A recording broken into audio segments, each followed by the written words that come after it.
નમસ્કાર મિત્રો, આજે આપણે એક નવા જ વિડીયોની શરૂઆત કરવા જઈ રહ્યા છીએ, જેમાં આપણે ધોરણ 12 ગુજરાતી વિષયના હેતુલક્ષી પ્રશ્નોની ચર્ચા કરીશું. હેતુલક્ષી પ્રશ્નોમાં મિત્રો લેખક, કવિનો પરિચય, સાહિત્ય પ્રકાર તેમજ જે તે પાઠ કે કવિતાના વિષય વસ્તુનો સાર પણ પ્રશ્ન તરીકે પૂછવામાં આવે છે. તો ચાલો શરૂઆત કરીએ. ચેપ્ટર નંબર 1 અખિલ બ્રહ્માંડમાં. પ્રશ્ન નંબર 1, ગુજરાતી ભાષાના આદ્ય કવિ કોણ ગણાય છે? નરસિંહ મહેતા. 2, નરસિંહ મહેતાની 2 આત્મચરિત્રાત્મક કૃતિઓના નામ જણાવો. શામળશાનો વિવાહ, કુંવરબાઈનું મામેરું.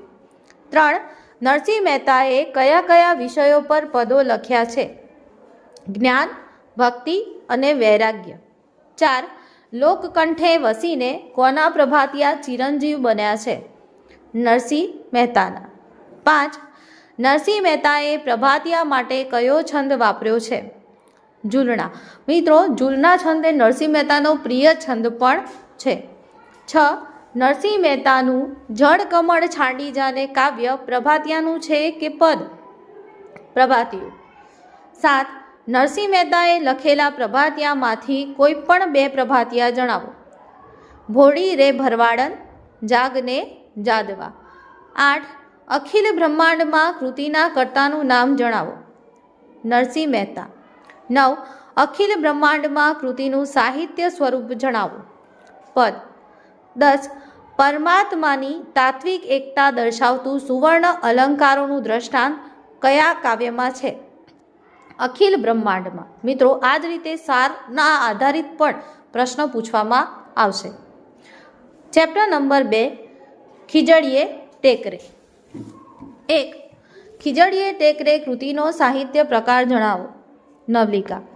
2, ચુનીલાલ મડિયા લિખિત કઈ કૃતિ આપના પુસ્તકમાં છે? ખીજડીએ ટેકરે. 3, સદરા જેસંગનો સાળો કોની ખ્યાતનામ નવલકથા છે? ચુનીલાલ મડિયાની. 4, શરણાઈના સૂર તેમજ અંતઃસ્ત્રોતા કોના વાર્તા સંગ્રહો છે?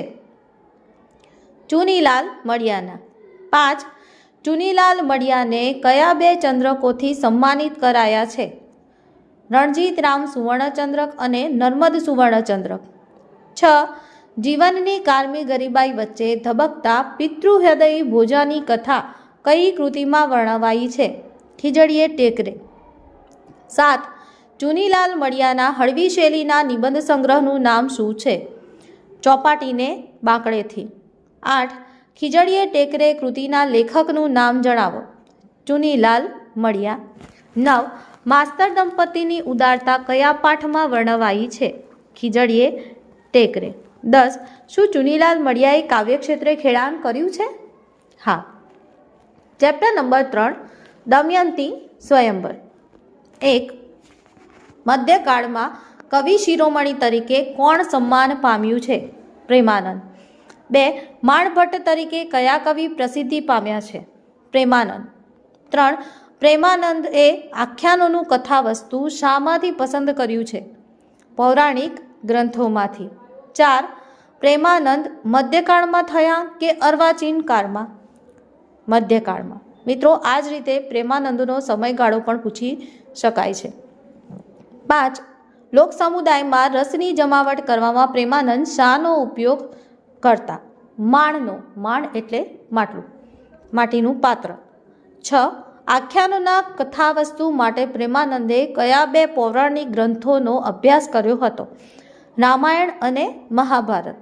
7, પ્રેમાનંદે રચેલા કોઈપણ 2 આખ્યાનોના નામ જણાવો. સુદામા ચરિત્ર, કુંવરબાઈનું મામેરું. 8, દમયંતી સ્વયંવર કૃતિનો કાવ્ય પ્રકાર જણાવો. આખ્યાન ખંડ.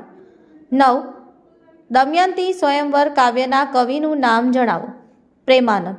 10, પ્રેમાનંદના કયા આખ્યાનમાંથી દમયંતી સ્વયંવર કૃતિ લેવામાં આવી છે? નળાખ્યાનમાંથી. 11, કવિ પ્રેમાનંદ આશરે કઈ સદીમાં થઈ ગયા? 17મી સદી. 12, કવિ પ્રેમાનંદ કયા બિરુદથી સન્માનિત થયા છે? કવિ શિરોમણી. ચેપ્ટર 4 સત્યાગ્રહાશ્રમ. જેમાં વિનોબા ભાવેની વાત કરાઈ છે. પ્રશ્ન નંબર 1, સત્યાગ્રહાશ્રમ કૃતિના લેખકનું નામ જણાવો. વિનોબા ભાવે. 2, વિનોબા ભાવેનું મૂળ નામ શું છે?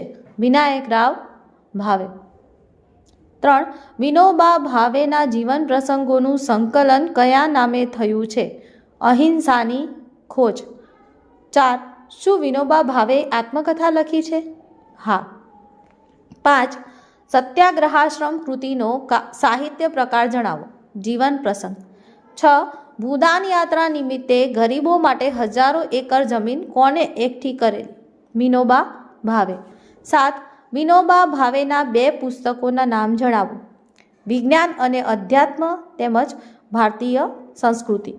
8, વિનોબા ગાંધીજીના અનુયાયી કેવી રીતે બન્યા તેનું બયાન કયા પાઠનો વિષય છે? સત્યાગ્રહાશ્રમ. 9, સત્યાગ્રહાશ્રમ કૃતિ શેમાંથી લેવામાં આવી છે? અહિંસાની ખોજમાંથી. મિત્રો, ચેપ્ટર નંબર 5 રામબાણ.